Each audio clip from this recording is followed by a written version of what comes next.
Boa tarde, senhoras desembargadoras, senhores desembargadores, doutor subprocurador-geral de Justiça, senhores advogados, senhores servidores e todos aqueles que nos assistem. Declaro aberta a sessão do Escolhendo Órgão Especial do dia 16 de novembro de 2022. Eu gostaria de fazer alguns comunicados antes de iniciarmos a sessão. Hoje, pela primeira vez, eu não sei cumprimentando a todos, porque muitos estão de máscara, tudo com receio, justo receio da Covid, e nós temos algumas ausências absolutamente justificadas por causa da Covid. Sua Excelência, o vice-presidente, o senhor corregedor-geral, o desembargador Moacir Pérez, o desembargador Cascone, né? Então, são muitos com Covid. Essa é a razão pela qual, estou vendo, muitos já estão se reservando ao direito do uso da máscara, o que é justíssimo. Então, essa é a razão pela qual eu não cumprimentei a todos pessoalmente hoje, né? Quem está de máscara quer alguma distância e com razão, né? Então, eu peço desculpas, mas é só dessa explicação e da razão da ausência desses 4 eminentes desembargadores que foram acometidos da Covid. Aliás, na corregedoria tem mais 3 juízes assessores e suas respectivas famílias, todos com Covid. Mas a boa notícia é que essa Covid é um grande resfriado, ou melhor, uma grande gripe, né? O grau de letalidade é quase zero. Então, pelo menos isso. Mas quer queira, quer não queira, ficar doente é sempre extremamente desagradável. Então, gostaria de fazer essa justificativa. Vamos entrar na pauta protocolar. De antemão, a apresentação das condolências oficiais ante o falecimento do senhor Regberto Penido, pai do excelentíssimo doutor Regberto de Almeida Penido, juiz assessor de Sua Excelência, o desembargador Xavier de Aquino, ou decano, ocorrido no dia 13 de novembro. E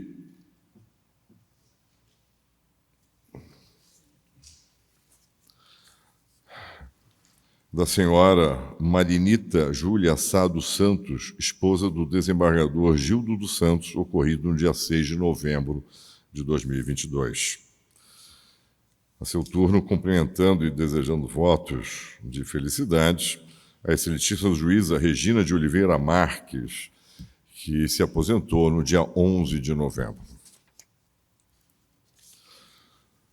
Encerrada a pauta protocolar, vamos dar início à pauta judicial com os blocos de julgamento. Pois não.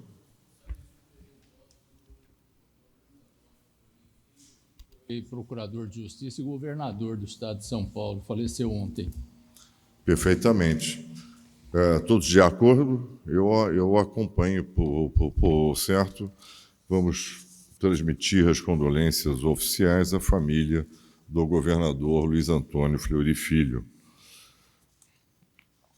Nos blocos de julgamento, vamos dar início com as ações diretas de inconstitucionalidade, seguindo, como de hábito, os números de ordem. 23, 24, 26, 27 e 28. Embargos de declaração 7, 29, 31, 33, 34 e 35. Agravo 18. Mandado de segurança 39, 42 e 44. Incidente de resolução de demandas repetitivas 37. Intervenção número 38. Representação criminal 53. Retirados de pauta para cumprimento de despacho número 20 e número 30. Sobras de Sua Excelência o Desembargador Haroldo Viotti, número 1 e 13 e 18. 1 e 13 de julgamento conjunto. Sobras de Sua Excelência o Desembargador Elcio Trujillo, 3, 8, 49 e 21. Sobras do desembargador Moacir Pérez, 9, 32 e 48. adiado a pedido dos desembargadores Campos Melo e Tasso Duarte, número 19.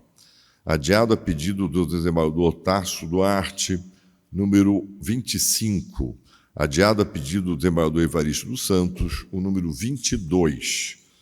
Gostaria de observar que o desembargador Elcio Trujillo não tem suplente para esta sessão.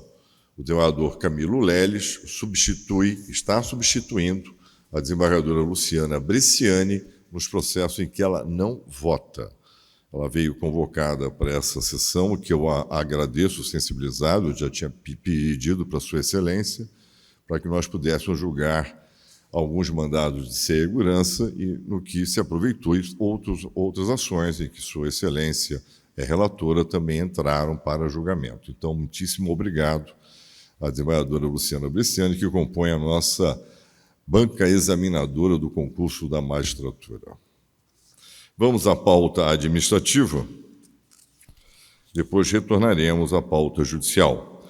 O número 1 de ordem é a indicação para promoção de um cargo de desembargador carreira, o critério de merecimento decorrente da disponibilidade do desembargador Eduardo Almeida Prado de Siqueira.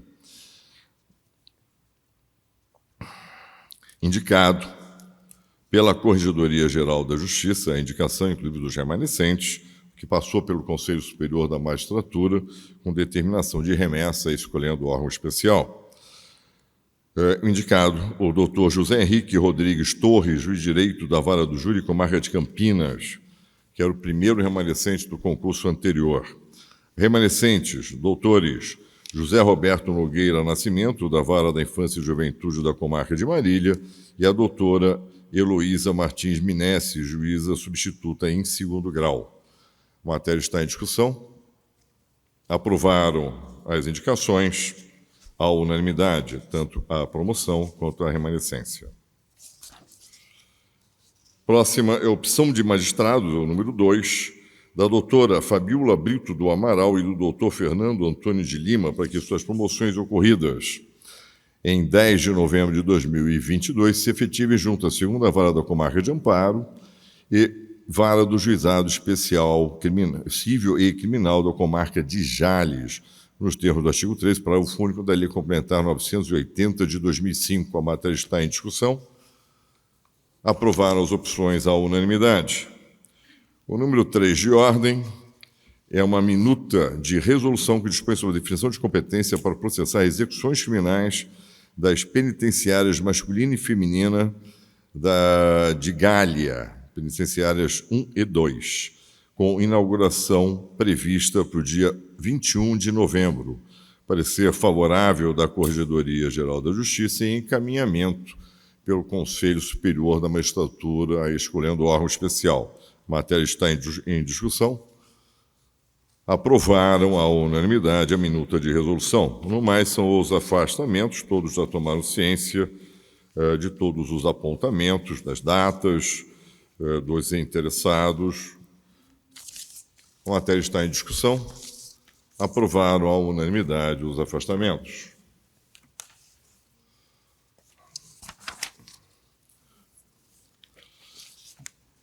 Vamos retornar à pauta judicial. Primeiro, uma preferência no incidente de arguição de inconstitucionalidade em que é relator Sua Excelência o desembargador Campos Melo, e houve pedido de adiamento da desembargadora Luciana Bresciani. O desembargador Campos Melo ainda não proferiu voto e está com a palavra.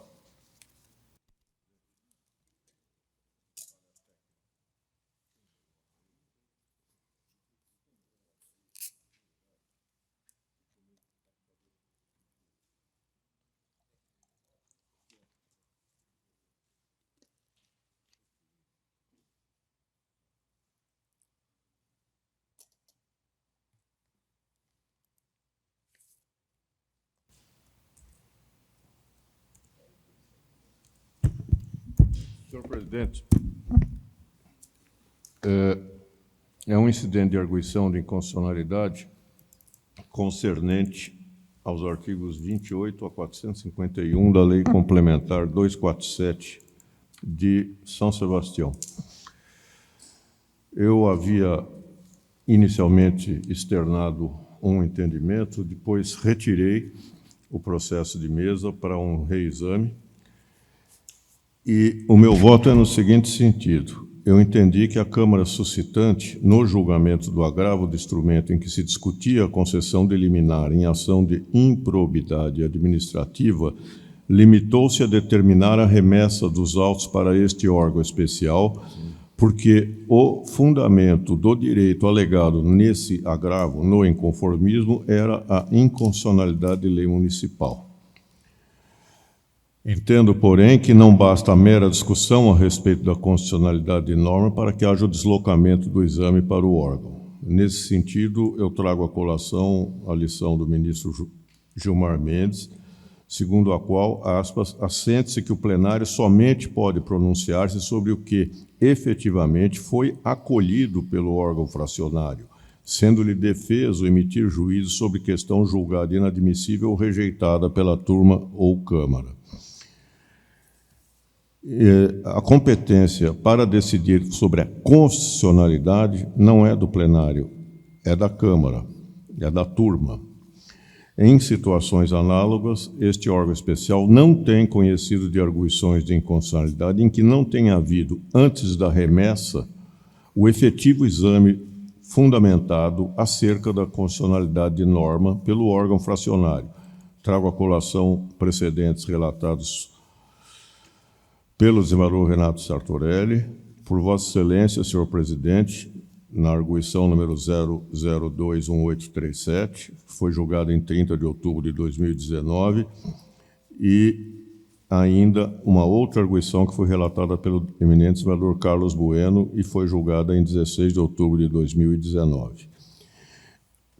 E digo mais, ainda que assim não fosse, o que se admite por epítrope, trata-se de discussão travada no âmbito de concessão de liminar impugnada em agravo de instrumento. Nesse contexto, diante da natureza das tutelas de urgência, caracterizada por sua precariedade, este órgão especial tem entendido também que a decisão do órgão fracionário a respeito de eventual inconstitucionalidade da norma não consubstanciaria violação à reserva de plenário de que trata o artigo 97 da Constituição Federal. Além disso, admitir a arguição enquanto se discute a concessão de tutela provisória implicaria a existência de pronunciamento definitivo do órgão a respeito de questão constitucional, o que, por vias transversas, poderia implicar supressão de instância. Assim, já se pronunciou este órgão especial em hipóteses análogas, arguição número 000852, relatada pelo desembargador Elcio Trujillo, arguição 00028585, relatada por Vossa Excelência, senhor presidente, e ainda a arguição de inconstitucionalidade 001-7107, que foi relatada pelo eminente desembargador Ferreira Rodrigues. De resto, a Câmara suscitante também empregou o fundamento de que o órgão especial estaria prevento para julgar o agravo. Acontece que isso não é possível, porque este órgão está limitado nas arguições, quando cabíveis, ao exame da questão constitucional, e a ele não cabe o julgamento do recurso. Eu trago à colação a lição do professor José Carlos Barbosa Moreira, e então, em síntese, a minha proposta de voto é pelo não conhecimento do presente incidente, determinada, em consequência, a remessa dos autos à Câmara suscitante. É como eu voto, senhor presidente. Muito obrigado. Com a palavra, sua excelência, desembargadora Luciana Bresciani. Senhor presidente, cumprimento a Vossa Excelência, aos nobres colegas, ao doutor Procurador de Justiça, dirigentes servidores e advogados presentes. Minha divergência, senhor presidente, ficou prejudicada. Eu acompanho o voto do eminente desembargador relator, ora apresentado, sem declaração. Não é necessário declarar. Perfeitamente. Não se conhece da arguição, a matéria está em discussão. Não conheceram da arguição à unanimidade, esse é o resultado do julgamento, com determinação de retorno à Câmara.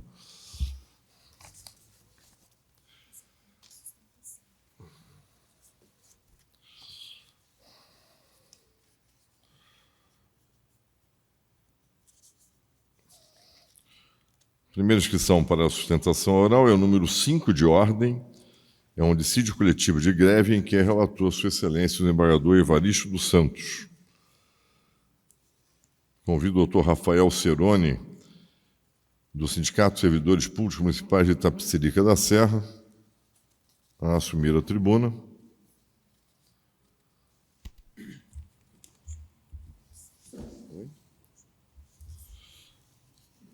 É o 5 e 6, são julgamentos conjuntos, o dissídio e o agravo.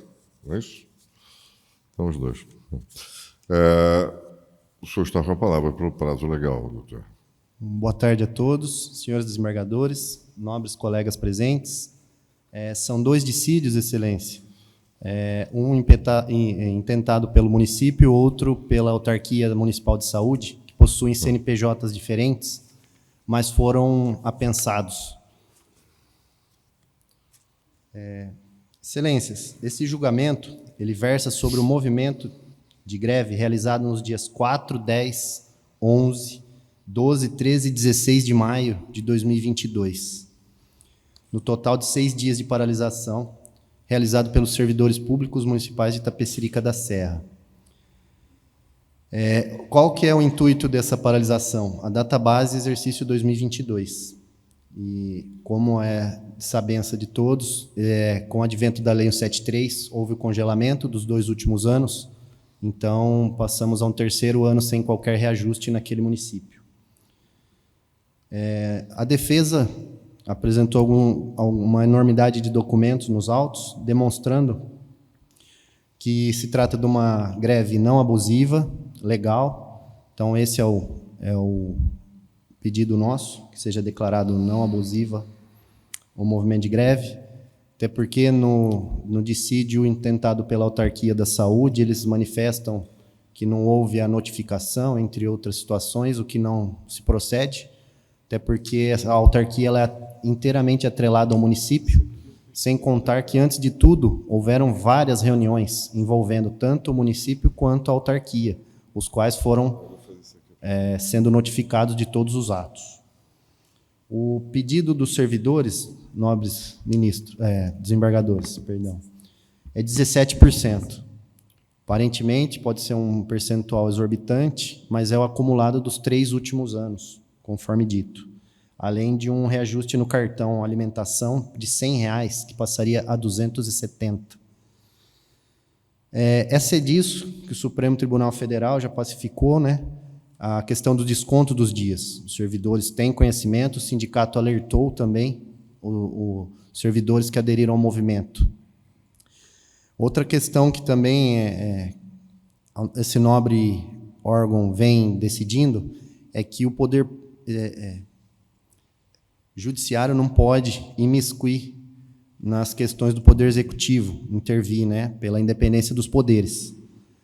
Só que, nesse caso, como os demais, a gente entende que não se trata de intervir no poder público, no poder executivo, mas sim exigir que um município que criou uma lei, lá temos a Lei 36 de 2016, que criou o regime estatutário. O artigo 301 estabelece que é obrigado o município conceder anualmente, no mês de março, a database. Então, o que a gente busca? Que o órgão não interfira na administração do município, mas obrigue, com mínima obrigação, para que o município cumpra a lei. Então, em tese, não seria uma interferência entre os poderes, em nosso humilde entendimento. E é essa a minha intenção de fazer a sustentação oral para tentar mostrar esse outro viés dos dissídios. Eu participo de alguns de municípios diversos e sempre os julgados vêm nesse entendimento. O Poder Judiciário não pode intervir, né, é um órgão autônomo, independência dos poderes. Precisa frisar que o município não concedeu nada, 0, nem 1% de reajuste.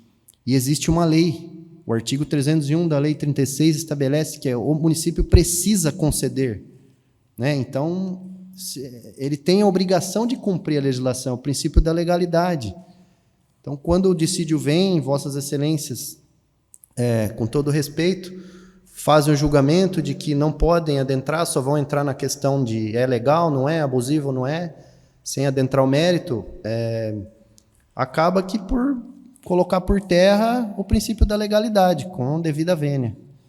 E, nesse sentido, não podemos fechar os olhos para esses processos que recaem aqui no órgão especial, são os mais conceituados julgadores do nosso órgão paulista, e esse é o nosso intuito, de exigir que Vossas Excelências cominem, pelo menos, que o município seja obrigado a cumprir a própria lei criada por ele mesmo.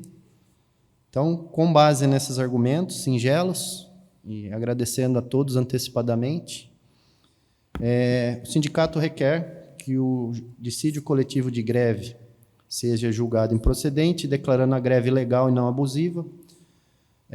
Consequente, via de regra, o cumprimento pela administração pública do artigo 301 da Lei 36, para a concessão da database de exercício 2022, e uma possível compensação dos 6 dias de paralisação. Grato pela atenção de todos. Nós é que agradecemos. Com a palavra a Sua Excelência, o desembargador relator. Eu já pergunto a Sua Excelência se os votos são idênticos do 5 e do 6. Colocamos... São idênticos, senhor presidente. Ok, perfeito. Um único papel, único exercício. Muito bem.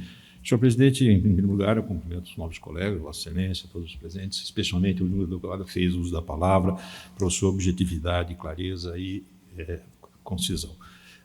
Eu vou ler um trecho do meu voto e farei acréscimos se houver necessidade. Trata-se de dissídio coletivo de greve proposto pelo município de Itapecerica da Serra contra o Sindicato dos Funcionários Públicos Municipais daquela mesma cidade, pleiteando liminarmente a suspensão do movimento paredista, aspas, impondo imediato retorno e ou a manutenção dos servidores nas suas funções, sob pena de multa diária. B. O estabelecimento do patamar mínimo de 80% de operacionalidade funcional dos servidores públicos em caso de deflagração da greve. E C. Por fim, a declaração de ilegalidade da paralisação em comento. Data máxima vênia, eu estou entendendo ausente pressuposto processual dessa ação. Dispõe o artigo 2º do artigo 114 da Constituição Federal nos seguintes termos: recusando-se qualquer das partes a mencionar a renegociação coletiva ou a arbitragem, é facultada às mesmas, de comum acordo, ajuizar dissídio coletivo de natureza econômica, podendo a Justiça do Trabalho decidir o conflito respeitadas as disposições mínimas legais de proteção ao trabalho, bem como as convencionadas anteriormente. O sindicato expressou sua oposição ao presente dissídio, as folhas 375/400, de modo a inexistir, aspas, comum acordo, fecha aspas, pressuposto de constituição e desenvolvimento válido do processo.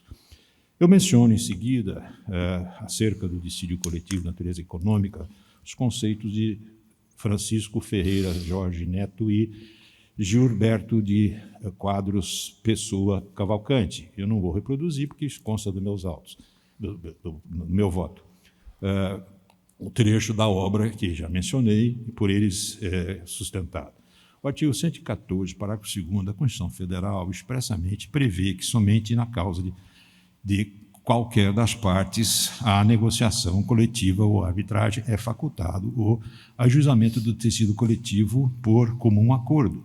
Infere-se que o pretório excelso, ao julgar o poder público a participar da mediação, não esvaziou formalmente do comum acordo para a propositura do dissídio. Em verdade, referido impedimento atinge a primeira parte do texto constitucional, que trata da premissa de prévia recusa à negociação coletiva. Frise-se, o direito coletivo de greve não apenas exige o comum acordo, mas também a negociação prévia frustrada. Lições de Francisco Ferreira Jorge e Gilberto de Quadros, acima referidos, foi feita a respeito desse tópico também. Eu me ressalvo o direito de não ler esse trecho, conta do voto. Ademais, os julgados pela Suprema Corte, o recurso extraordinário, tema 841, fixando-se a seguinte tese, aspas, é constitucional a exigência de comum acordo entre as partes para ajuizamento do dissídio coletivo da natureza econômica, conforme o artigo 114, parágrafo 2º da Constituição Federal, na redação dada pela Emenda Constitucional 45 de 2004. Prevalece, portanto, data máxima vênia, o comando constitucional de sua integralidade, assim, ausente de condição da ação, no caso comum acordo, inviável prosseguimento. E assim tem julgado essa Casa, com votos da lavra do ilustre desembargador Ademir Benedito, Ferreira Rodrigues, Péricles Pisa, que eu faço referência, Jacó Valente, Moacir Pérez, Antônio Celso Aguilar Cortes, e ainda, como recentemente decidido pelo órgão especial em caso semelhante ao dos autos, acórdãos de agosto desse ano, a lavra do desembargador Haroldo Viotti, e do mesmo ano, na sessão de 31 de agosto, do desembargador Tássio Duarte de Mello. Ora, ainda que se admita tão só para argumentar tratasse de dissídio com pedido meramente declaratório, não há, data máxima vênia, como afastar a natureza econômica por trás da greve. Os servidores locais pretendem, com a paralisação, que seja feito, aspas, o reajuste salarial da categoria, utilizando-se dos índices oficiais compreendidos pelos últimos 12 meses, considerados por esse tribunal, exercício de 2020, 2021 e 2022, de 17,06%, por se tratar da database da categoria, nos termos do artigo 37, inciso 10 da Constituição Federal e artigo 301 da Lei Complementar 36 de 16. É o que consta as folhas 400 dos autos. E eu faço um acréscimo que não consta do meu voto, como constou da sustentação oral, o ilustre advogado repetiu exatamente que a questão é um reajuste no valor de aproximadamente 17% e também uma elevação de uma vantagem de alimentação de R$100. Apenas para constar que a matéria me parece muito tranquilamente de natureza econômica, a justificar o resultado que eu proponho aqui. Menciono ainda a respeito de tema semelhante, a súmula 679 da Suprema Corte, decisões dessa Igreja Corte, da lavra do desembargador Moacir Pérez e o parecer da douta Procuradoria, julgando assim extintos os processos que me refiro por falta de condição da ação nos termos do 485, inciso 4º do CPC, e ao substante cabo o pagamento das custas e despesas processuais mencionadas, como cito uma decisão proferida pela ministra Kátia Magalhães Arruda, do Supremo Tribunal Superior do Trabalho. Esse é o meu voto, então, senhor presidente. Eu estou julgando extinto ambos os dissídios coletivos. Vossa Excelência julga extinto os dissídios coletivos. Com a palavra a desembargadora Luciana Bresciani. Senhor presidente, eu ouso divergir em parte do nobre culto desembargador relator, respeitosamente, por entender que a hipótese dos autos não admite o acolhimento da preliminar arguída pela douta Procuradoria. Como bem destacou o relator, o Colégio do Supremo Tribunal Federal já declarou a constitucionalidade do parágrafo 2º do artigo 114 da Constituição Federal.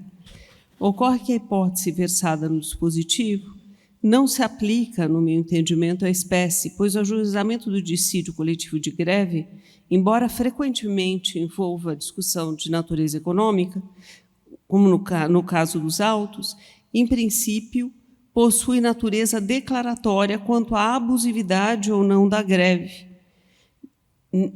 Dissídio esse, inclusive, ajuizado com esse específico pedido pelo município em face do sindicato. Nesse sentido, colaciono lição de Carlos Henrique Bezerra Leite e também a jurisprudência do Tribunal Superior do Trabalho, pacífica quanto à não exigência de comum acordo em casos como tais. Cito os precedentes. O município e a autarquia ajuizaram os dissídios, objetivando a manutenção dos serviços públicos essenciais e, ao final, a declaração da abusividade da greve, não se justificando, no meu entendimento, a extinção sem julgamento do mérito, pois a jurisdição foi prestada nos exatos termos requeridos na inicial. Por outro lado, disso não decorre o entendimento de que, depois de deflagrada a greve, este tribunal poderia arbitrar o dissídio em seus aspectos econômicos, dado o óbice consistente da súmula vinculante número 37. Transcrevo o disposto na Lei 7.783, seus artigos 11 e 13, pertinentes ao caso. Destaco que, embora o sindicato tenha comunicado ao poder público das paralisações, não foram tomadas providências para a manutenção dos serviços essenciais. Evidente, portanto, o caráter abusivo do movimento paredista, com prejuízo à continuidade na prestação dos serviços públicos em áreas essenciais. Colaciono precedentes deste colendo órgão especial a respeito. E, diante de todo exposto, sempre respeitado e também do colendo Supremo Tribunal Federal, diante de todo exposto, sempre respeitado o entendimento do nobre culto desembargador relator, ouso divergir quanto à extinção do feito sem exame do mérito, julgando procedente para reconhecer a abusividade da greve, autorizados, pois, descontos salariais pelos dias de paralisação, admitida a compensação em caso de acordo. Esse é meu voto, senhor presidente. Desembargador Luciana Bresciano, diverge da extinção do processo, julga procedente ambos os dissídios, não tem voto no outro, por parcial de ambos, declarando abusiva a greve com desconto dos pontos parados, sendo possível a compensação, ou seja, por trabalho futuro. A matéria está em discussão. Eu vou colher os votos.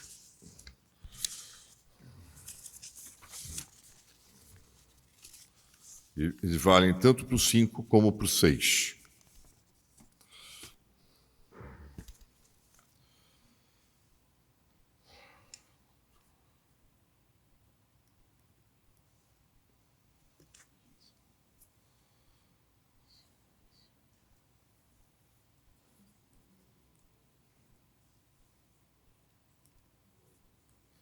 Então, teremos relator com a extinção dos dissídios sem julgamento de mérito e divergência.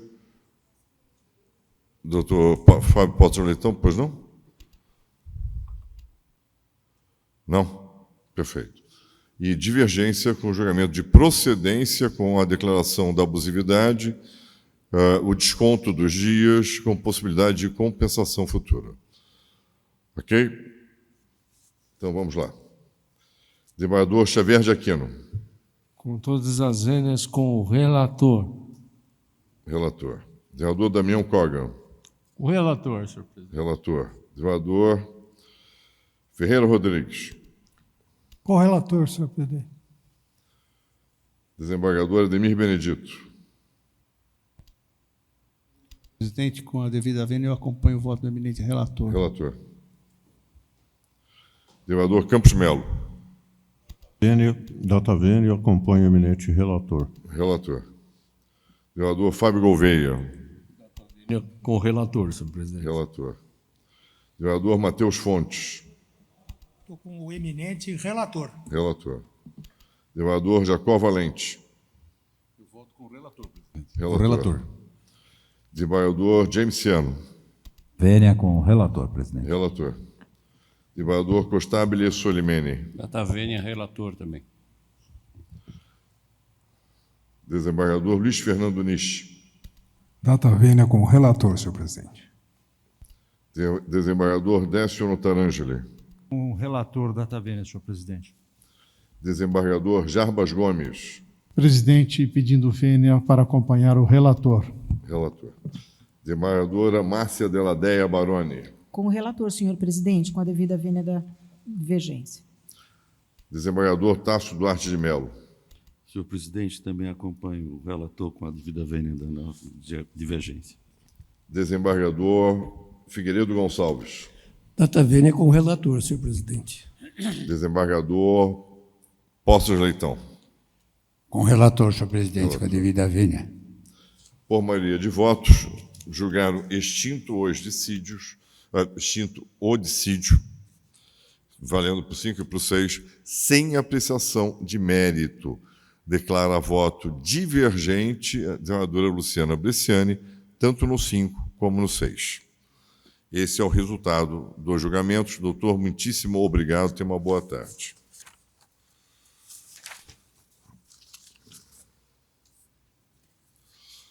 Próxima sustentação oral é o mandado de segurança, é o número 41 de ordem, em que é relator Sua Excelência Desembargador Décio Notarangeli. Convido o doutor Renan Batista de Carvalho, pela impetrante Rosilene Rodrigues de Carvalho, a assumir a tribuna. Primeiramente, boa tarde a todos. Gostaria de cumprimentar... O senhor está com a palavra. Ai, perdão. O senhor está com a palavra. Por favor. Perdão, é a minha primeira vez aqui no... O senhor está com a palavra. Tá, ok, perdão. Bom, primeiramente, boa tarde. Eu gostaria de cumprimentar todos os desembargadores aqui presentes e os demais colegas. Bom, o caso em questão trata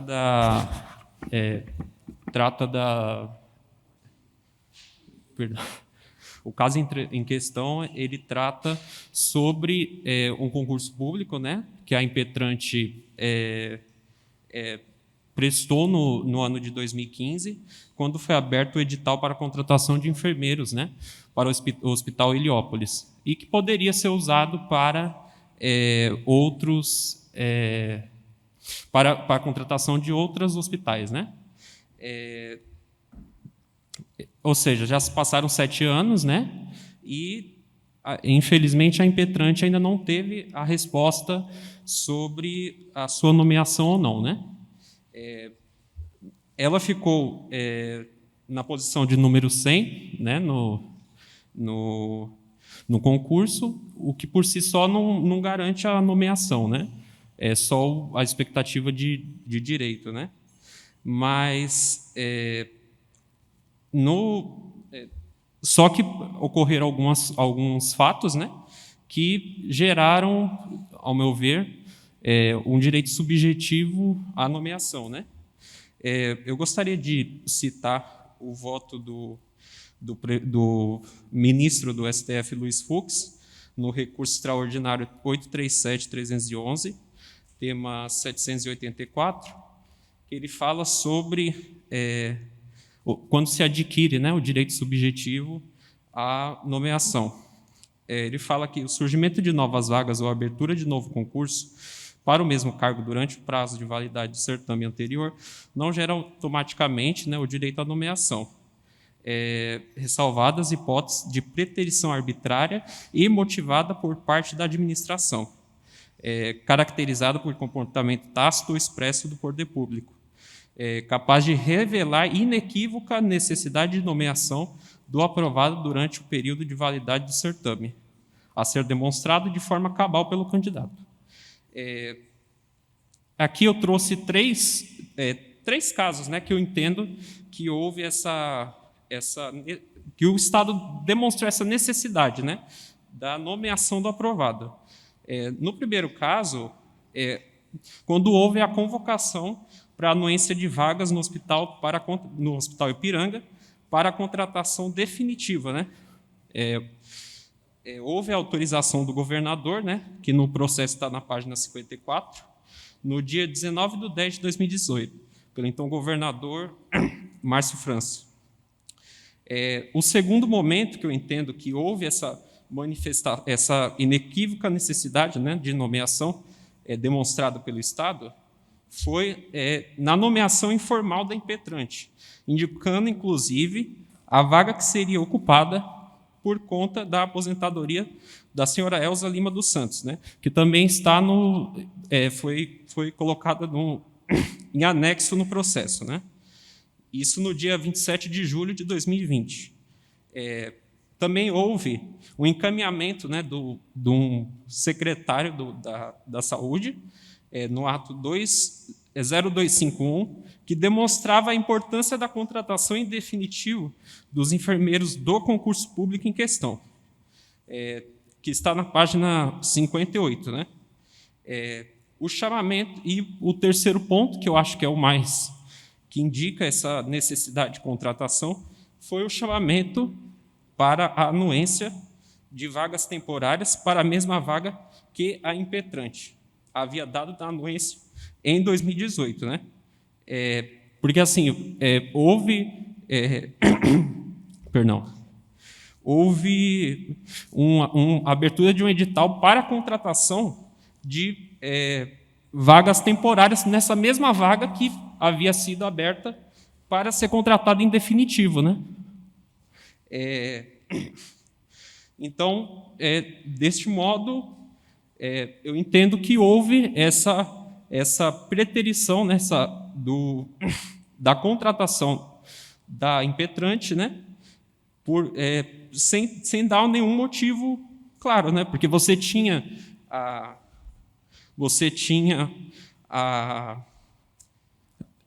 o edital em aberto, né, para a contratação definitiva. A pessoa foi lá, deu a sua anuência, tudo, e acabou se optando, né, o governador acabou optando pela contratação de temporários. A contratação de enfermeiros para trabalhar de forma provisória no Hospital Ipiranga demonstra a preterição imotivada e arbitrária do poder público ao mostrar a necessidade de contratação de funcionários, mas não dar seguimento à nomeação de forma definitiva aos candidatos que haviam anuído a vaga em 2018. E, para finalizar, é importante citar que o concurso ele foi suspenso, né, no dia 12 de janeiro, por conta do decreto 65463, de 12 de janeiro de 2021, que suspendia os concursos em aberto até o dia 31 de dezembro de 2021, alguns dias antes do fim do prazo de validade, que seria no dia 17 de janeiro. Nesse ponto, mesmo com suspensão do concurso, havia a possibilidade da nomeação, já que, segundo o parágrafo 2º do artigo 1º, as restrições de que trata o caput deste artigo poderão ser afastadas excepcionalmente mediante conjunto dos secretários de Governo, de Fazenda e Planejamento. Bom, eu agradeço pela atenção. Muito obrigado, doutor. Obrigado. Com a palavra, Sua Excelência, Valdir Décio Montanangeli, relator. Senhor presidente, senhor subprocurador-geral de Justiça, senhoras desembargadoras, senhores desembargadores, senhores advogados, serventuários da Justiça, aqueles que nos assistem, boa tarde a todos. Quero cumprimentar inicialmente o jovem advogado, o doutor Renan de Carvalho, pela sustentação oral. Dizer que Vossa Excelência, apesar de jovem, é profissional que está no legítimo exercício da sua função, do seu ministério. E um nervosismo é algo bastante compreensível, mas Vossa Excelência se saiu muito bem na essência daquilo que deveria sustentar aqui. Quero cumprimentá-lo aqui publicamente pelo seu trabalho.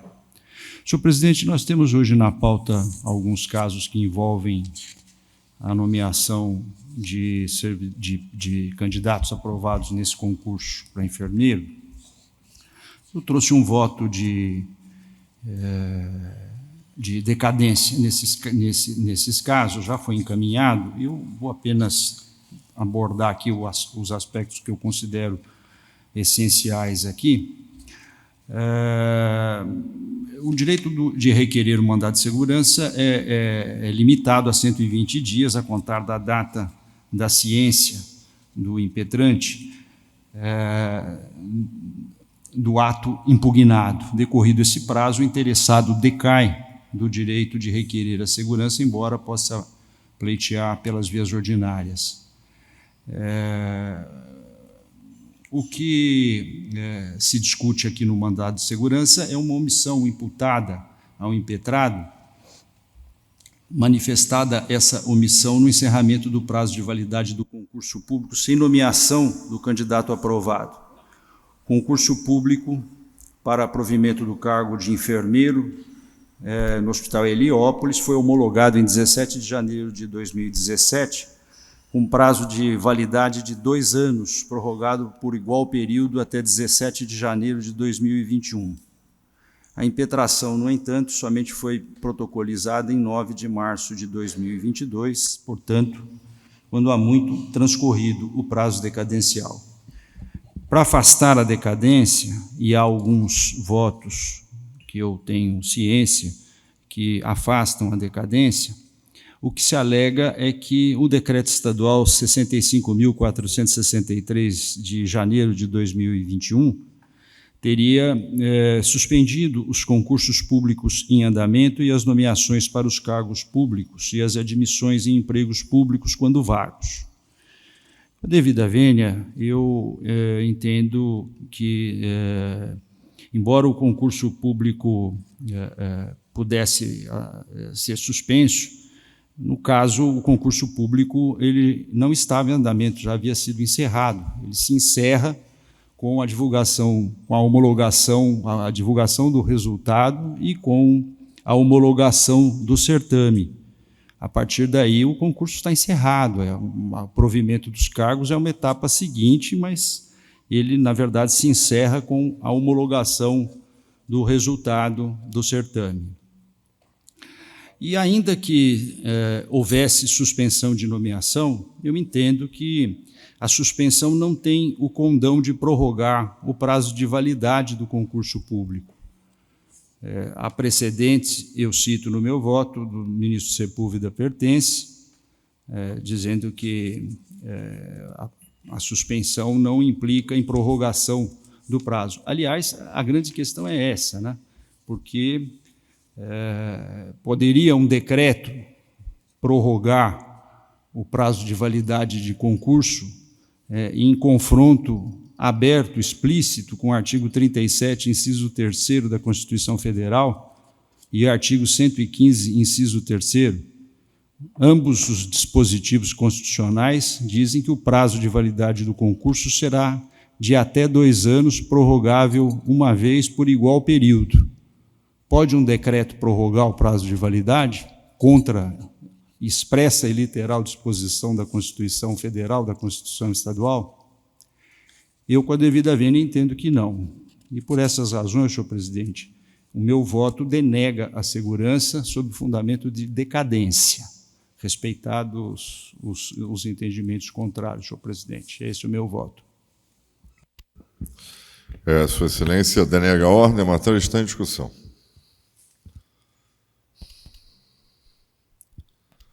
Desembargador Ferreira Rodrigues. Senhor presidente, eu com todo respeito aqui, há um outro voto meu que vai entrar hoje em que eu não reconheço a decadência e acho que o prazo tem que ser contado a partir do concurso. Eu vou pedir vista nesse caso. Mas são dos enfermeiros? É dos enfermeiros. Então, vamos julgar todos hoje?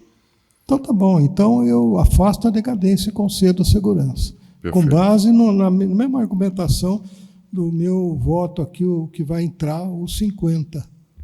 Perfeito. Então, Vossa Excelência julga procedente, concede a segurança. Desembargador James Ciano. Senhor presidente, eu ia pedir a palavra para me manifestar exatamente em consonância com o voto do desembargador Ferreira Rodrigues. Eu também afasto a decadência e concedo a segurança. Perfeito. Desembargador Fábio Jacó Valente. Senhor presidente, uma boa tarde a todos. Eu pedi a palavra, não havia visto que o desembargador Ferreira Rodrigues tinha pedido antes.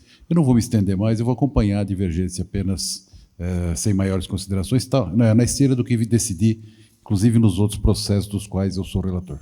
Perfeito. Desembargador Fábio Gouveia. Senhor presidente, eu tenho um voto de número 40 da pauta, é a mesma matéria, eu estou também concedendo a segurança. Então, você também concede a segurança. Divergência, exato.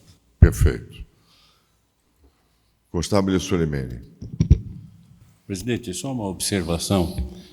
Nós temos dois tipos de problemas. Estávamos falando com o doutor Gêmeos antes da sessão começar e falando com o Jacó. Dois tipos de processo. Nos em que as pessoas são chamadas, tem prova de que elas foram chamadas e depois não houve materialização, não houve prosseguimento.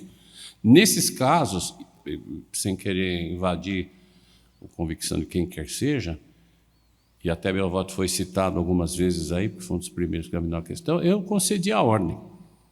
No outro caso, que também está na pauta, não houve prova de que eles foram chamados, a classificação está bem distante, e aí eu não concedo a ordem.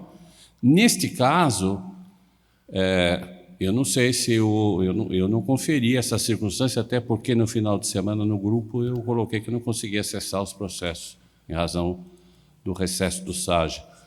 Eu não sei se as pessoas que são objeto do processo em que relator, o eminentíssimo desembargador Décio Notarangeli, se essas pessoas foram chamadas.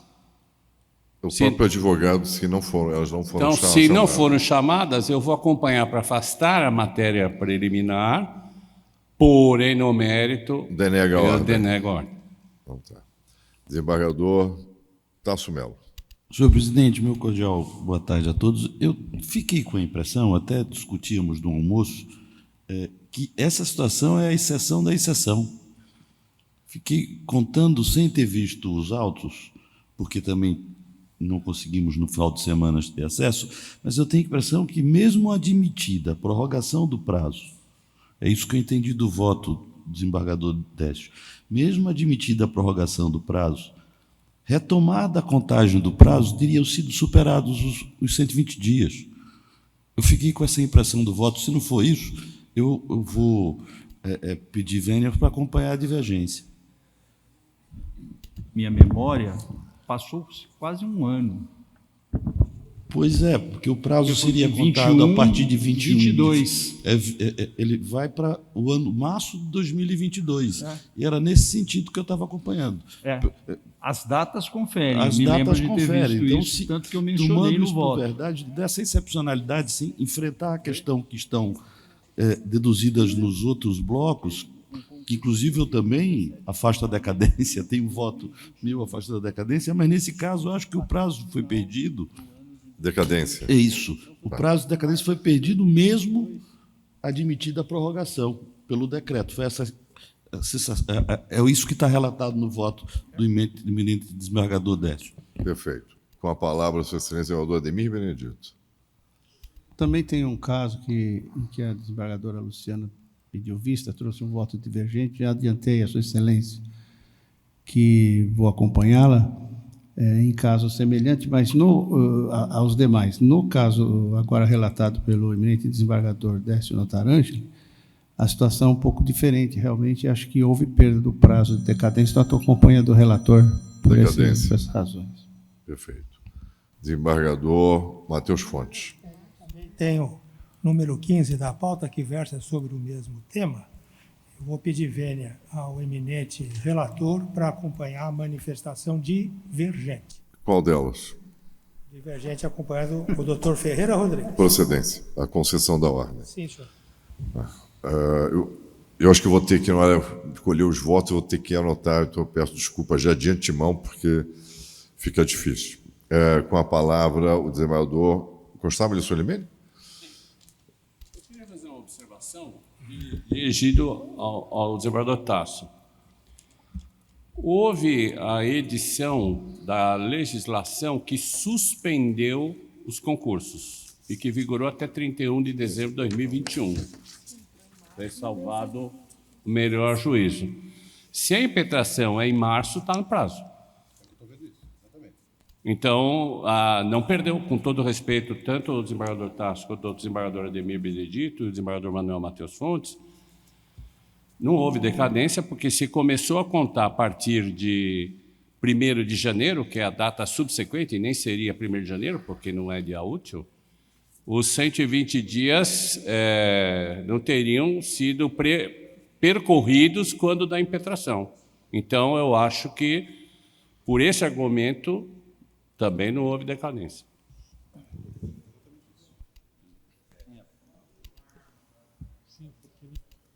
Com a palavra, o desembargador Campos Melo. O voto minucioso do ilustre relator sorteado constou do seu relatório que a impetrante chegou a ser convocada para a escolha de vaga. Isso está no relatório. De modo que eu vou partir da premissa de que ela foi chamada e depois, por motivos insondáveis aqui nestes autos, ela acabou, o decreto de nomeação acabou não ocorrendo. Eu vou acompanhar, então, o eminente desembargador Ferreira Rodrigues, porque eu estou perfilhando o entendimento de que esse decreto prorrogou o prazo de validade do concurso a 31 de dezembro de 2021. E a impetração, o próprio eminente relator ressalvou que ocorreu, salvo melhor juízo, em 22 de março de 2022. 9 de março, desculpe. Então é mais curto ainda o prazo. Então, se eu estou sustentando, aliás, estou adotando o entendimento que foi externado, a meu ver, muito bem pelo desembargador Ferreira Rodrigues, de que houve sim a prorrogação até 31 de dezembro, e se a impetração ocorreu em março, não decorrera o prazo decadencial.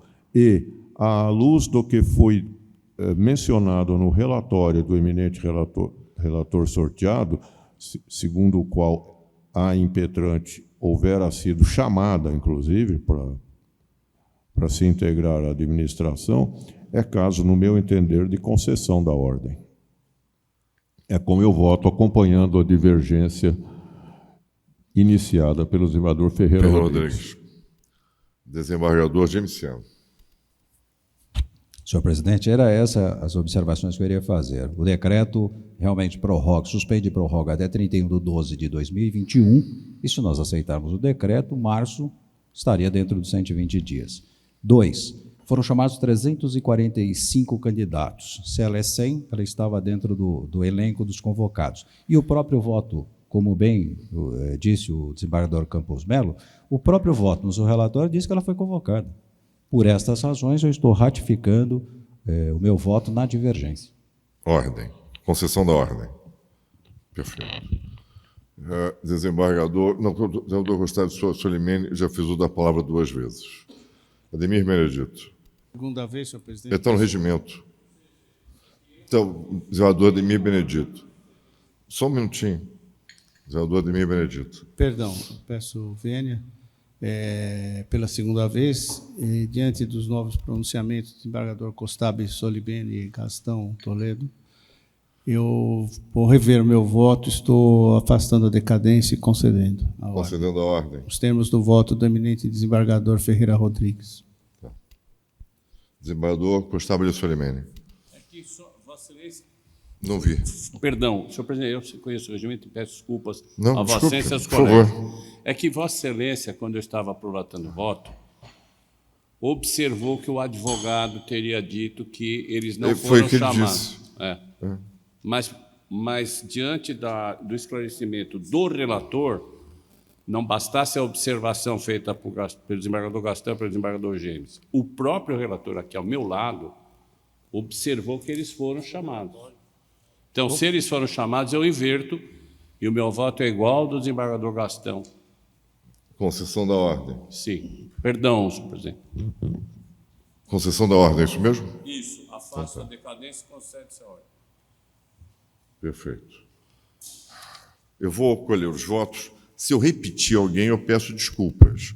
Então, nós temos apenas relator e divergência, porque nós tínhamos uma denegação. Alguém sustenta a denegação, doutor Tarso? Não. Não. Então, só temos 2. Concessão e decadência. Perfeito? Então tá. Então, vamos lá. Desembargador Xavier de Aquino. Pela concessão. Perfeito. Desembargador Damião Kogan. Concessão. Desembargador Evaristo dos Santos. Desembargador Fábio Gouveia, já fez pela concessão da ordem. Desembargador Matheus Fontes, também pela concessão da ordem. Desembargador Jacó Valente. Eu já havia manifestado também pela concessão da ordem. Pela concessão, desculpe. Desembargador Luiz Fernando Nisch. Pela concessão, senhor presidente. Ordem. Desembargador Jarbas Gomes. Senhor presidente, pedindo licença, eminente relator, pela concessão. Pela concessão. Desembargadora Márcia Deladea Baroni. Senhor presidente, com a devida vênia do desembargador relator, eu voto com a divergência e tenho voto nessa pauta no mesmo sentido. Perfeito. Ordem, concessão. Desembargador Tasso, concessão, é isso? Ok. Desembargador Figueiredo Gonçalves. Concessão. Desembargador Potter Leitão. Concessão. Desembargador Camilo Leles. Pela concessão, senhor presidente. Então, por maioria de votos... a maioria não, Vossa Excelência tem que julgar o mérito, desembargador Décio. Afastamento da decadência, eu concedo, entendendo o plenário que o prazo está prorrogado, o prazo de validade prorrogado, eu concedo à segurança. Por maioria de votos, afastaram a decadência e, vírgula, no mérito, vírgula, concederam a ordem à unanimidade. Relator designado, desembargador Ferreira Rodrigues. Declara voto parcialmente divergente, desembargador Décio Notarangeli, relator sorteado. Senhores, nós temos uma série de votos, uma série de processos hoje, mandado de segurança, enfermeiro, alguns que participam, desembargador Luciano Bessiani, outros que ela não participa.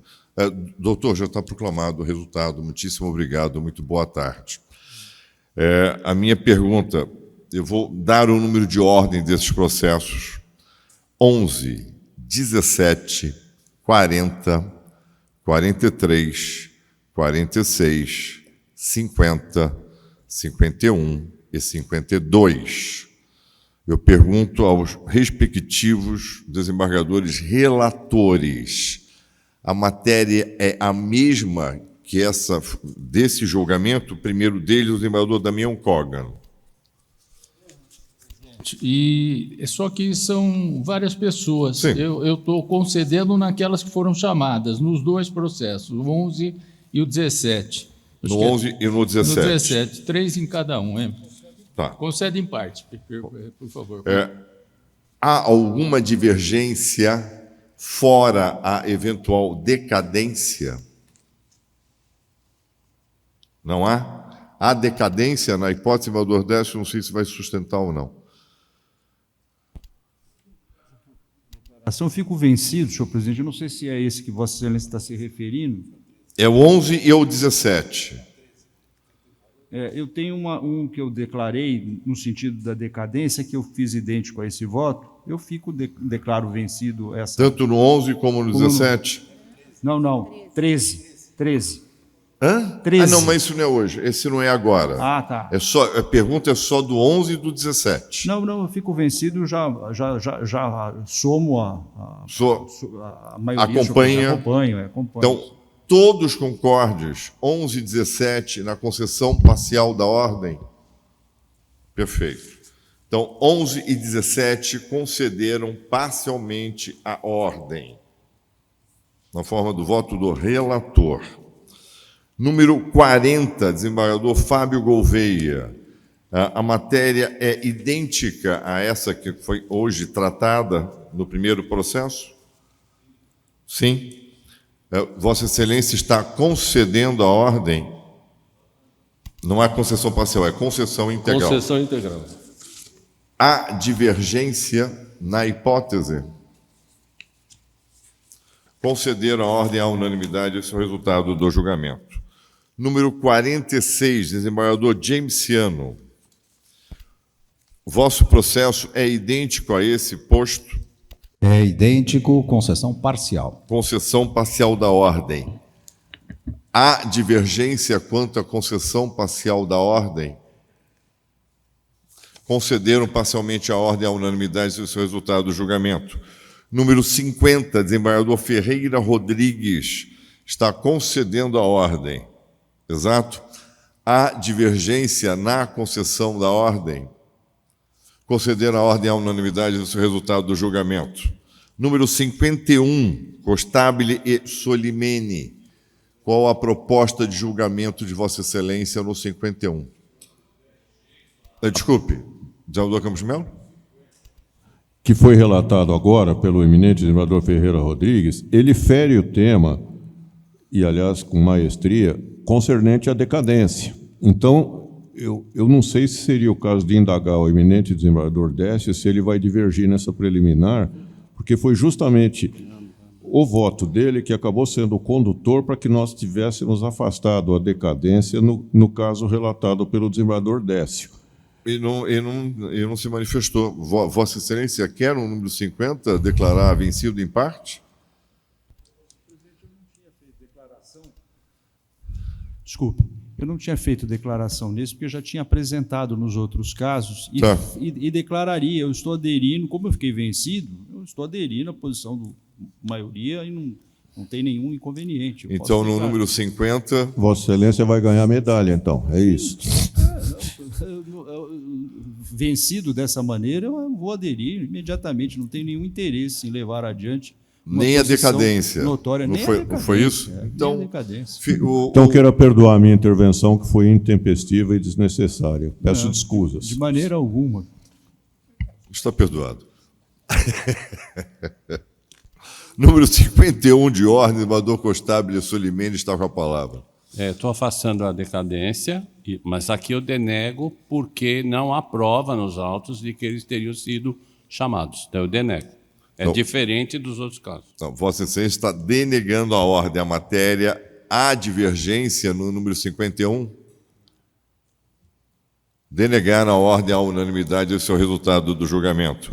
Número 52, desembargadora Márcia Della Deia Baroni. Vossa Excelência concede, denega... Senhor presidente, a situação é exatamente a mesma. Eu estou concedendo parcialmente, porque só 2 foram chamados, os demais não. Perfeito. A matéria está em discussão. Alguém diverge da concessão parcial da ordem? Concederam parcialmente a ordem à unanimidade, esse é o resultado do julgamento. Número 43, desembargador Viana Cotrim. Boa tarde a todos. Boa tarde. Aqui é um pouco diferente. Aqui as impetrantes, elas realmente decaíram do pedido, elas perderam inclusive essa prorrogação de prazo, no caso. Então, eu estou denegando a segurança. Você está denegando pela decadência. Pela decadência. Perfeito. Há divergência? Denegaram a ordem à unanimidade, o resultado do julgamento. Antes da próxima sustentação oral, eu vou fazer os demais, que a desembargadora Luciana Bresciani participa.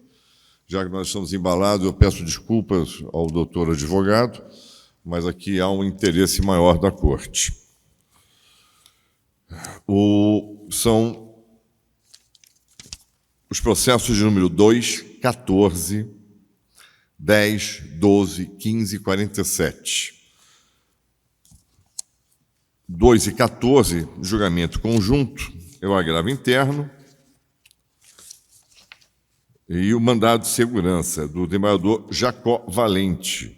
O desembargador Jacó Valente está com a palavra. O processo é igual, Vossa Excelência está concedendo, denegando ou decadência? Senhor presidente, eu estou, em relação ao agravo interno julgando prejudicado, sim. Em relação ao processo principal, eu estou excluindo o secretário e concedendo a ordem, afastando a decadência. Tá. Alguém diverge? Então, Não, aqui é prejudicado à unanimidade o agravo interno, esse é o resultado do julgamento. E no outro, concede-se a ordem, julgando-se também, extinto o processo sem apreciação de mérito em relação ao secretário de Estado. É secretário de Estado da Saúde? Saúde. É esse? Secretário de Estado da Saúde, à unanimidade, o resultado do julgamento.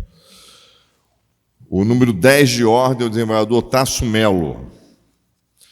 O processo é idêntico àquele, a mesma discussão. Vossa Excelência, em sendo o mesmo, qual é o dispositivo que Vossa Excelência propõe? Aqui afasta a intercorrência da decadência, candidatos convocados. Pelo meu voto, estou jogando concedendo parcialmente a segurança, senhor presidente. Só em relação àqueles que foram chamados, é isso? Só os que foram chamados, exatamente. Perfeito. Então, concessão parcial da ordem. Exatamente. No número 10 de ordem, há divergência? Concederam parcialmente a ordem à unanimidade, esse é o resultado do julgamento. O número 12 é o mandado de segurança. Sua Excelência, o relator, desembargador Ademir Benedito. Vossa Excelência vai acompanhar a desembargadora Luciana Bresciani nesse, é isso?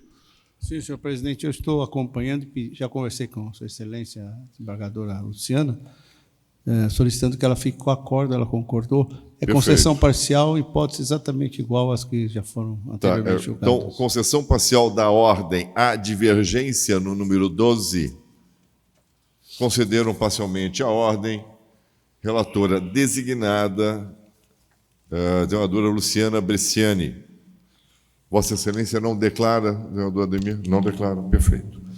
Número 15 de ordem, que é relator, desembargador Matheus Fontes. Está com a palavra. Eu já havia feito um novo exame da questão, não houve tempo hábil, mas eu estou de pleno acordo com a manifestação da doutora Luciana Bresciani. Então, há uma concessão em parte da segurança. Quanto às impetrantes Roseli, Adriele, Renata e Cibele, eu estou denegando a ordem quanto à impetrante Verônica, porque ela foi classificada na posição 534.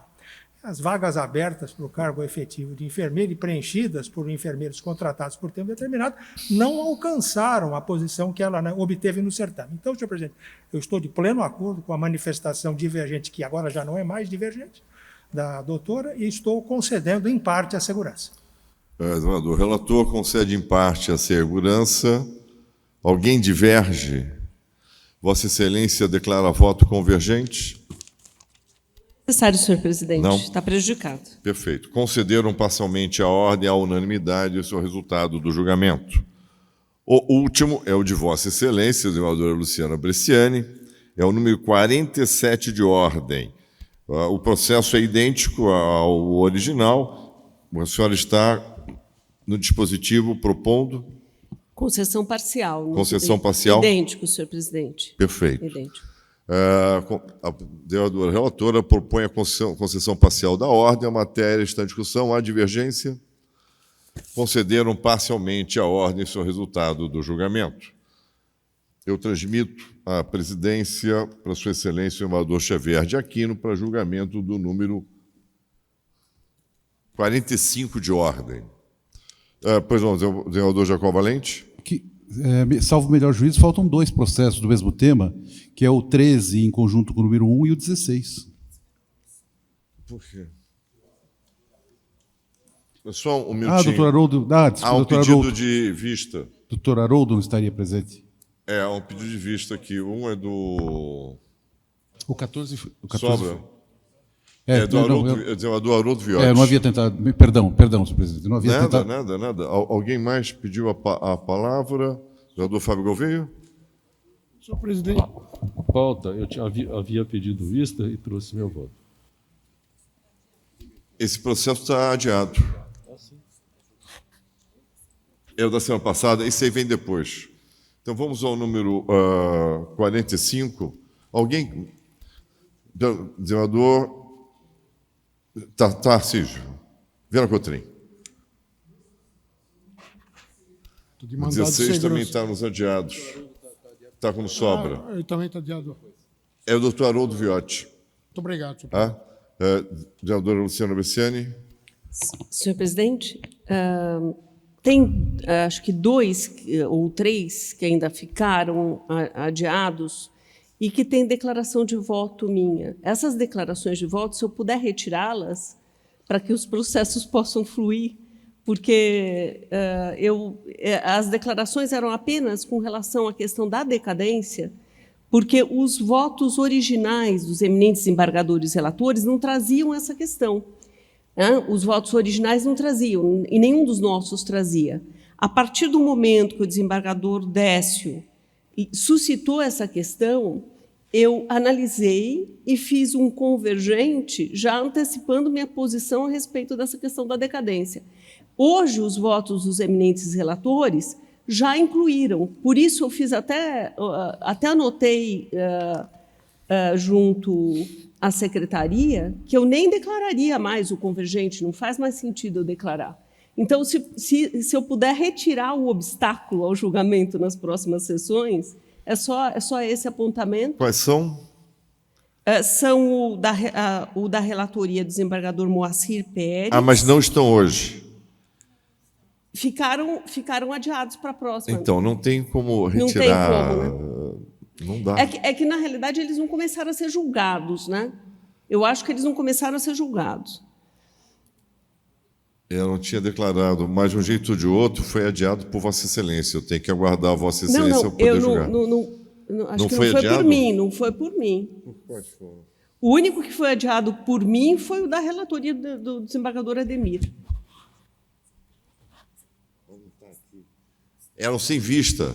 Sem vista, para mim. Sem vista, não. Sem vista então vai ser não tem julgado. problema, né? Não, muito não. bem. Esses aí não serão julgados, então, independentemente de qualquer só coisa. consultaria Vossa Excelência se já acabaram os meus? Já acabaram? Eu acho que não. Acho que tem um... Tem ainda. Tem? Perfeito. Tem. Se me permite, Sua Excelência, desembargador Xavier de Aquino, para a presidência da sessão, pelo número 45 de ordem.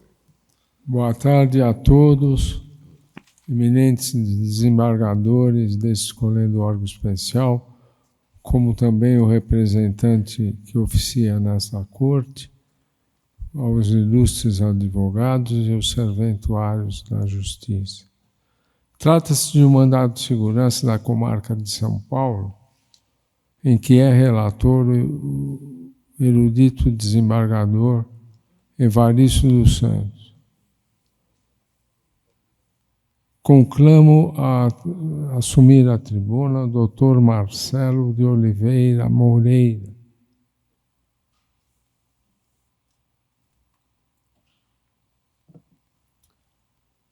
E desde logo concedo-lhe a palavra pelo prazo regimental. Obrigado, Excelência. Boa tarde a todos os desembargadores, ilustres representantes do Ministério Público, aos colegas advogados, aos desembargadores, cumprimento especialmente na pessoa do Dr. James. Trata-se de um mandado de segurança impetrado por uma servidora deste tribunal contra ato da presidência. É uma servidora que estava lotada na Central Administrativa de Distribuição de Mandados do Fórum João Mendes, efetivamente desde a sua nomeação, desde a sua entrada neste tribunal. Sempre desempenhou as suas atividades neste local. Recentemente, a presidência do tribunal, com o auxílio dos seus juízes assessores, fazendo a sua análise necessária, entendeu por bem e pela conveniência do tribunal, da administração pública, a relotação de alguns servidores oficiais de justiça para outros fóruns desta comarca, especialmente, salvo engano, na sua grande maioria, para os fóruns da Zona Sul, o Fórum do Jabaquara. A servidora foi uma dessas oficiais que foram relotadas para o Fórum do Jabaquara. O Fórum do Jabaquara atualmente conta com a atuação em uma região bastante grande, e contemplando agora mandados de diversas outras comarcas, que, no meu entender, enquanto advogado, é muito útil à Justiça, porque dá uma celeridade muito grande. Contudo, o que se propõe, a razão da interposição, da impetração desse mandado de segurança, é um direito líquido e certo, que não é só efetivamente pela sua permanência na sessão administrativa, mas sim o direito líquido e certo que a guarnece de ter o desempenho de sua atividade de uma forma saudável, de uma forma tranquila e pacífica, para que possa cumprir a maior quantidade de mandados possíveis, que é, inclusive, o que vem acontecendo. Na impetração do mandado de segurança, nós tínhamos aproximadamente 150 mandados por semana. Isso foi no segunda quinzena do mês de agosto. Atualmente, esse número já é superior. Não consigo precisar para vocês exatamente, mas é muito superior. Posso dizer que está chegando às vias dos seus 180, 190 mandados por semana. Cada mandado ali consta 1, 2 endereços, onde há necessidade de um oficial se deslocar até, de fato, concretizar o seu ato.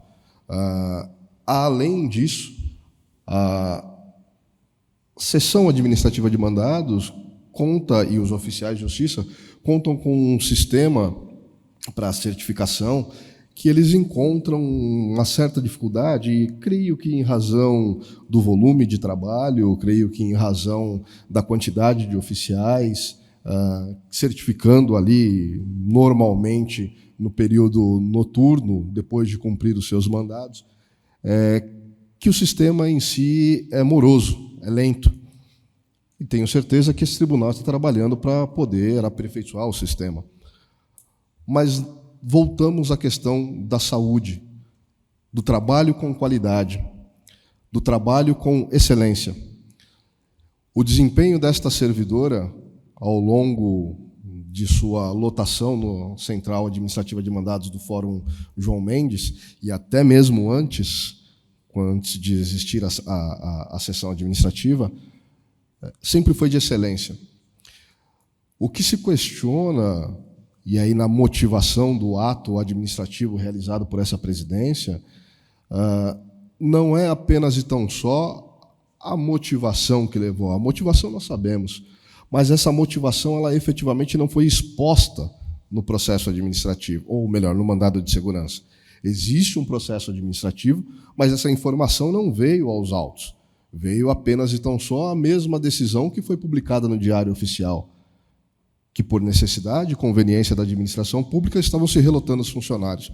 Ok? Mas nós precisamos saber qual de fato é a necessidade. Isso não veio aos autos. Isso, com a devida vênia, prejudica um pouco a análise. Nós podemos alegar também, excelências, que essa relotação, esse ato administrativo, ele poderia ter levado em conta um outro sistema que é muito forte neste tribunal: a avaliação de desempenho dos seus servidores. Para essa relotação, nós não sabemos efetivamente qual foi o critério adotado. Nós não sabemos efetivamente por qual razão se escolheu A ou B. Podemos, talvez, a administração pode efetivamente fechar os olhos a essas características. Eu acredito que hoje não, porque nós precisamos levar em conta as condições de cada servidor. A impetrante conta hoje com 68 anos de idade e acredito que grande parte dos oficiais de justiça também já contam com uma idade avançada. Talvez a relotação de servidores mais jovens para a atuação naquela área, hoje a impetrante atua na área do Alvarenga, próximo a Santo Amaro, Jardim Miriam, é muito difícil. É uma região de acesso muito complicado, é uma região onde sabemos nós, muito embora seja policiada, né, é uma região de difícil controle do Estado. há necessidade, muitas vezes, de se pedir autorização para alguém que está vigiando as proximidades da rua, as proximidades do endereço onde vai se diligenciar. E talvez um oficial de justiça com menor idade estivesse mais capacitado para isso. O que se questiona nesse processo, nesse mandado de segurança, é a motivação, é o direito líquido e certo de se trabalhar de uma forma saudável, de se trabalhar adequadamente e de se desenvolver bem o seu trabalho, que é o que tem pautado a vida da servidora até a presente data. Por isso, Excelências, se reitera o pedido de concessão da ordem, a liminar foi indeferida, mas se pleiteia a concessão da ordem para que a servidora possa voltar a desempenhar as suas atividades aqui na seção administrativa do Fórum João Mendes, principalmente porque o volume de trabalho vai ser um pouco menor, vai se trabalhar tanto quanto, certamente, mas vai ser um pouco menor e vai estar muito mais adequado às suas capacidades físicas. Eu agradeço a atenção de todos e uma boa tarde. Obrigado, Excelências. Nós é que agradecemos a presença de Vossa Excelência. Passo a palavra ao doutor relator. Senhor presidente, nobres colegas, doutor advogado, cumprimento pela sustentação feita. Eu vou ler a emenda do meu voto e fazer um acréscimo em seguida. Data vênia, eu estou mantendo a denegação da ordem. É oficial de justiça, remanejamento de local de trabalho determinada pelo presidente do Tribunal de Justiça do Estado de São Paulo. Remoção se deu no interesse do serviço à luz dos critérios de conveniência e oportunidade. Impetrante não goza da garantia constitucional de inamovibilidade, ausente direito líquido e certo, sentença reformada, a ordem denegada. Eu vou acrescentar um trecho consignado logo abaixo do meu voto nos seguintes termos. Nas informações prestadas pela autoridade coatora, restou plenamente justificada a transferência da impetrante. Como lá consignado, diferentemente do alegado, o suposto ato de coator foi respaldado em motivos de interesse público devidamente justificado. Em respeitável decisão, excelentíssimo juiz assessor da presidência, Dr. César Augusto Fernandes, transferiu no interesse público os oficiais de justiça lotados no Fórum João Mendes Júnior para outras unidades da capital, entre as quais a impetrante. E segue a decisão nesses termos, é importante assinalar, diz logo abaixo, nesse ponto, que o servidor não goza da garantia constitucional da inamovibilidade, é o que consta de folhas 31 e 43. Trata-se de um ato discricionário e não é possível transformá-lo em ato vinculado, ou seja, com a informação concreta das decisões. Eu menciono a lição de Eli Lopes Meireles a respeito disso, questão de discricionalidade, precedentes dessa casa em decisões da seção de direito público da Lavra dos desembargadores Reinaldo Miluzzi e Antônio Celso Aguilar Cortes, lições doutrinárias de Regis Fernandes de Oliveira e um último ato, decisão dessa Igreja Corte, um órgão especial, da relatoria do desembargador Renato Sartorelli a respeito do mesmo tema, razão pela qual eu estou denegando a ordem da máxima vênia, senhor presidente. O ilustre relator denega a ordem. Alguém diverge? Assim fica decidido. Retransmito os trabalhos ao eminente presidente. Muitíssimo obrigado, desembargador Xavier de Aquino, decano da Corte. Vamos ao próximo julgamento. É o número 4 de ordem, que foi adiado a pedido de Sua Excelência, desembargador Fábio Gouveia, após o voto do relator julgando procedente o pedido com modulação, e da desembargadora Luciana Bresciani, acompanhado do desembargador Figueiredo Gonçalves, julgando o pedido improcedente. Com a palavra, Sua Excelência, o desembargador Fábio Gouveia. Eu, houver a pedido vista desse processo, para checar alguns votos anteriores que eu havia proferido. E neste passo, eu estou acompanhando, data vênia, o voto do ilustre relator. Relator. Muitíssimo bem, a matéria está em discussão. Eu vou colher os votos.